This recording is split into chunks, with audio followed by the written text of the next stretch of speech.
Atlantic की काली लहरों के बीच जैसे ही रात की निस्तब्धता टूटी, वैसे ही दुनिया की नसों में बिजली दौड़ गई, क्योंकि जिन जहाज़ों पर अब तक वॉशिंगटन अपनी समुद्री बादशाहत का झंडा फहराता रहा था, वही अचानक एक ऐसी कहानी का हिस्सा बन गए जो अमेरिका के लिए सपने से कहीं ज्यादा डरावनी साबित हो रही थी। और यही वो पल था जब अमेरिकी राष्ट्रपति डोनाल्ड ट्रंप की वो छवि, जो हर संकट में ताकत का प्रदर्शन करती थी, पहली बार हिलती हुई नजर आई। क्योंकि बीते 24 घंटों में भारत ने जिस तरह से एक के बाद एक ऐसे कदम उठाए जिन्होंने पूरी वैश्विक बिसात को उलट दिया, उससे व्हाइट हाउस के गलियारों में बेचैनी फैल गई थी। ट्रंप ने कुछ ही समय पहले भारत को भारी टैरिफ की धमकी देकर यह मान लिया था कि दिल्ली दबाव में आकर पीछे हट जाएगी। लेकिन हालात ने ऐसी करवट ली कि वही अमेरिका अब अपने फैसलों पर दोबारा सोचने को मजबूर दिख रहा है। और इसका सीधा संबंध वेनेजुएला के उस तेल से जुड़ता है जिसके लिए कभी वॉशिंगटन ने पूरी दुनिया को झकझोर देने वाले ऑपरेशन चला डाले थे। जिस वेनेजुएला के राष्ट्रपति निकोलस मादुरो पर दबाव बनाने के लिए हर दांव आजमाया गया था, वही देश अचानक इस नई वैश्विक शतरंज का सबसे अहम मोहरा बन गया, क्योंकि अब उसके बंदरगाहों पर खड़े टैंकरों की दिशा बदलने लगी थी और जिन पर अमेरिका का शिकंजा कसने की तैयारी थी, वे अब भारत की रणनीति के साथ आगे बढ़ते दिखाई देने लगे थे। इसी बीच जैसे ही भारतीय नौसेना के युद्धपोत नॉर्थ अटलांटिक की तरफ बढ़े, तो समुद्र की लहरें सिर्फ पानी की नहीं, बल्कि सत्ता के संतुलन की भी उफनती हुई दिखीं। क्योंकि अब तक जो इलाका अमेरिका और रूस की ताकत के टकराव का मैदान माना जाता था, वहां अचानक भारत की मौजूदगी ने समीकरण ही बदल दिए थे। और यही वो क्षण था जब पूरी दुनिया ने समझा कि खेल अब पुराने नियमों से नहीं चलेगा। ट्रंप का वो दावा कि समुद्रों पर अमेरिका की पकड़ अटूट है, इस एक कदम से सवालों के घेरे में आ गया, क्योंकि दिल्ली ने संकेत दे दिया था कि अगर आज अटलांटिक में जहाज रोके जा सकते हैं, तो कल हिंद महासागर भी सुरक्षित नहीं रहेगा। और इसी सोच ने भारत को वो नैतिक और रणनीतिक आधार दे दिया जिस पर कई देश खुलकर उसके साथ खड़े होने लगे। इस पूरी उथल-पुथल के बीच खबरें आने लगी कि वेनेजुएला के तट पर फंसे रूसी टैंकरों को अचानक छोड़ा जा रहा है, मानो किसी अदृश्य दबाव ने वॉशिंगटन को पीछे हटने पर मजबूर कर दिया हो। और ये वही दबाव था जो भारत की मौजूदगी से पैदा हुआ था, क्योंकि जब रूस ने देखा कि उसके जहाज़ों पर कार्यवाही को युद्ध जैसी चुनौती माना जा रहा है, तो मास्को की चुप्पी के पीछे एक गहरी रणनीति काम कर रही थी। और कुछ ही समय में उसके युद्धपोत और परमाणु क्षमता वाली पनडुब्बियां अटलांटिक की तरफ बढ़ने लगी, जिनकी तस्वीरें सैटेलाइट से साफ दिखने लगी। और तब दुनिया को एहसास हुआ कि मामला सिर्फ तेल या व्यापार का नहीं, बल्कि संप्रभुता और सम्मान का है। लेकिन इस सब के बीच सबसे बड़ा मोड़ तब आया जब रूस ने अपने सबसे भरोसेमंद साथी भारत की तरफ देखा। और वो साधारण कूटनीतिक फोन नहीं, बल्कि एक ऐसा संकेत था कि अब शक्ति संतुलन बदलने वाला है। क्योंकि भारत जहां भी उतरता है, वहां सिर्फ जहाज नहीं, बल्कि पूरी वैश्विक कहानी का रुख बदल जाता है। यही वजह थी कि जैसे ही भारतीय युद्धपोतों की खबर फैली, वॉशिंगटन से लेकर ब्रुसेल्स तक चेतावनी की घंटियां बजने लगी। क्योंकि भारत की मौजूदगी का मतलब था कि अब हर फैसला कई गुना ज्यादा वजन के साथ तौला जाएगा। ट्रंप की ओर से आया बयान, जिसमें भारत पर प्रतिबंध और कई गुना टैरिफ की धमकी दी गई, वो भी उसी घबराहट की उपज था। लेकिन दिल्ली ने इसे दबाव नहीं, बल्कि चुनौती की तरह लिया और पीछे हटने के बजाय अपने कदम और मजबूत कर दिए। क्योंकि भारत जानता था कि ये केवल रूस या वेनेजुएला का मुद्दा नहीं, बल्कि आने वाली विश्व व्यवस्था की परीक्षा है। और यही कारण था कि अटलांटिक की लहरों में अब हर रडार सिग्नल और हर संचार संदेश एक अनकहे अल्टीमेटम की तरह गूंज रहा था। दुनिया सांस रोके देख रही थी कि अगला कदम कौन उठाएगा। और इसी बीच एक अघोषित घटना ने इस पूरी कहानी को और भी उलझा दिया, जिसने अमेरिका, रूस और भारत तीनों को एक ही पंक्ति में खड़ा कर दिया। जहां सबसे आगे भारत की कूटनीति और समुद्री ताकत चमक रही थी, तभी ये भी साफ होने लगा कि कई ऐसे देश जो अब तक नाटो के मंच पर अमेरिका के साथ खड़े दिखाई देते थे, अचानक अपनी दिशा बदल रहे हैं। फ्रांस से लेकर ब्रिटेन और नॉर्वे से लेकर डेनमार्क तक कई राजधानी शहरों में ये चर्चा तेज हो गई कि भारत की एंट्री केवल सैन्य नहीं, बल्कि संतुलन की वापसी है। और ये वही संतुलन है जिसकी दुनिया को जरूरत थी, क्योंकि अमेरिका के एक तरफा कदमों से छोटे और मध्यम देशों में डर बढ़ रहा था और वे किसी ऐसे शक्ति केंद्र की तलाश में थे जो बिना दबाव के सुरक्षा दे सके।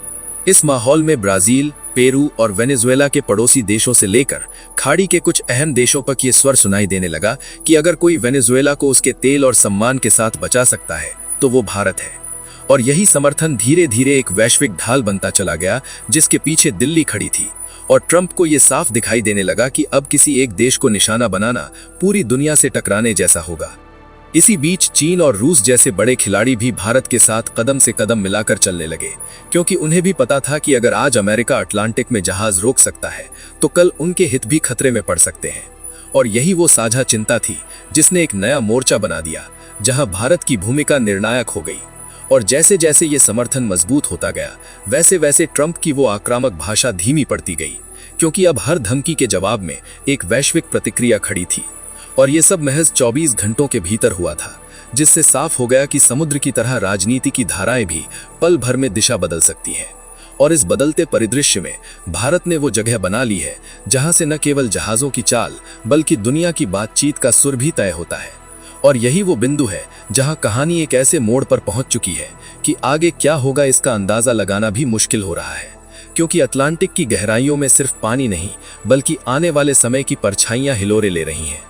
और ट्रंप के सामने पहली बार एक ऐसा सवाल खड़ा है जिसका जवाब धमकी से नहीं बल्कि समझदारी से देना पड़ेगा।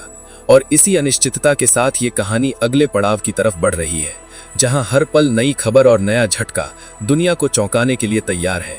अटलांटिक की वही अनंत जलराशि जो कुछ घंटे पहले तक सिर्फ समुद्री हलचल मानी जा रही थी, अब दुनिया की धड़कन बन चुकी थी, क्योंकि जैसे जैसे भारत की मौजूदगी वहां मजबूत होती जा रही थी, वैसे वैसे वॉशिंगटन की रणनीति में दरारें खुलती जा रही थी।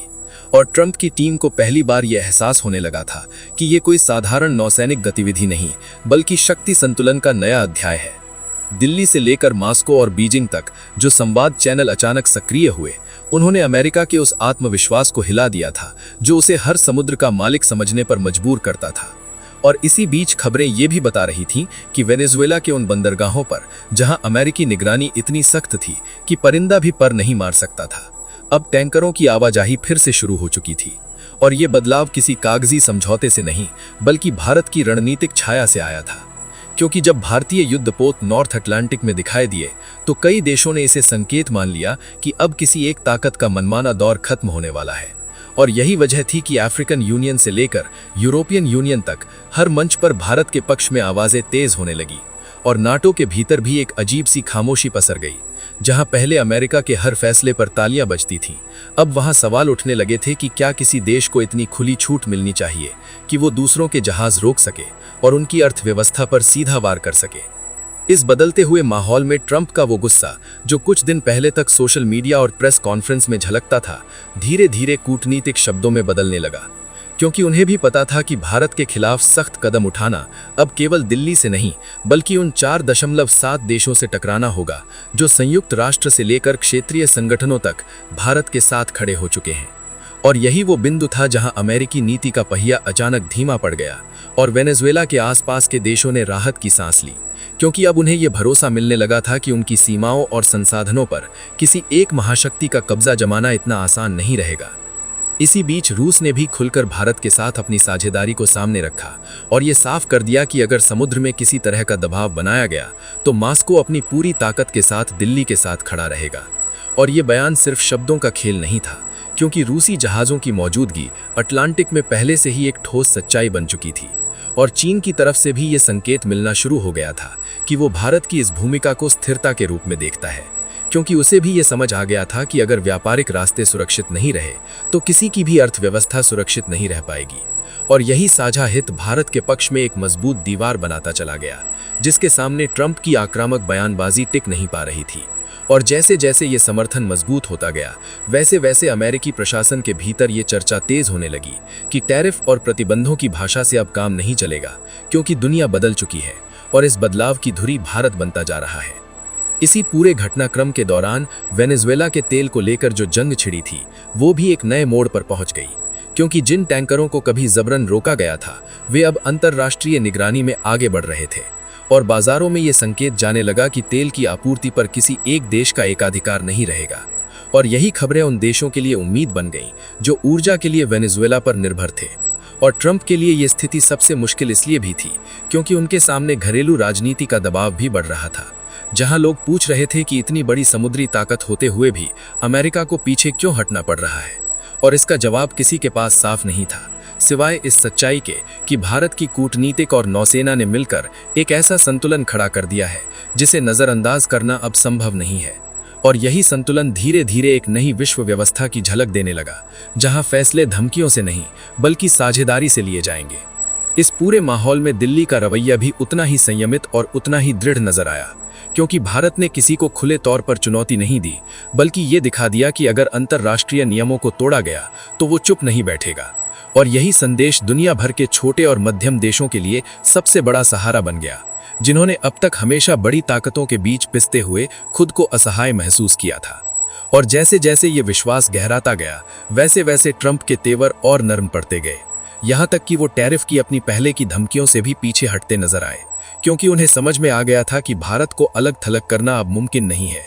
और इस तरह अटलांटिक की उस शुरुआती हलचल से शुरू हुई कहानी एक ऐसे मोड़ पर आ खड़ी हुई, जहां दुनिया ये देखने लगी कि भविष्य में समुद्रों की राजनीति कैसी होगी और कौन से देश नियम तय करेंगे। और इस पूरे परिदृश्य में भारत की भूमिका एक ऐसे स्तंभ की तरह उभर कर सामने आई, जिस पर नई वैश्विक व्यवस्था का ढांचा टिका हुआ दिख रहा है।